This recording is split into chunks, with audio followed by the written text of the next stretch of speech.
findings in the Flint water crisis. Insiders in the office of the governor said they knew there were serious problems, safety problems, long before they were made public. And Governor Rick Snyder today saying he did not do enough. 7 investigator Jim Kirshner has been on this from the very beginning and is here now with new information. Jim, what have you learned? One insider is from Flint. He was the governor's chief legal advisor. His name is Michael Godola. He's now a judge on the State Court of Appeals. He was writing his email from a very personal, gut level. The email from October of 2014. To anyone who grew up in Flint as I did, the notion that I would be getting my drinking water from the Flint River is downright scary.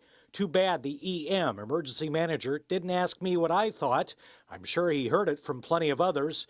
So did those serious concerns get discussed with his boss, the governor? Yeah, to be open, I don't recall at this point. Again, there are a lot of discussions over time with a lot of people. We're talking a long period. Godola continued, my mom is a City of Flint resident. Nice to know she's drinking water with elevated chlorine levels and fecal coliform.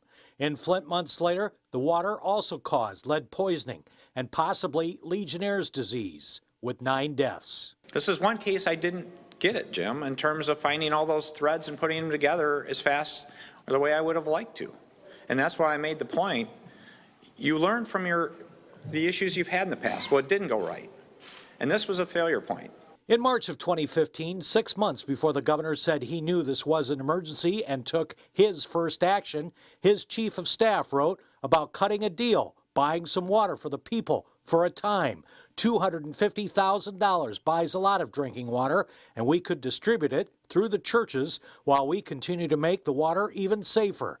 If we procrastinate much longer in doing something direct, we'll have real trouble. Their first reaction, their second, their third, their fourth reaction was to hide it and to protect themselves.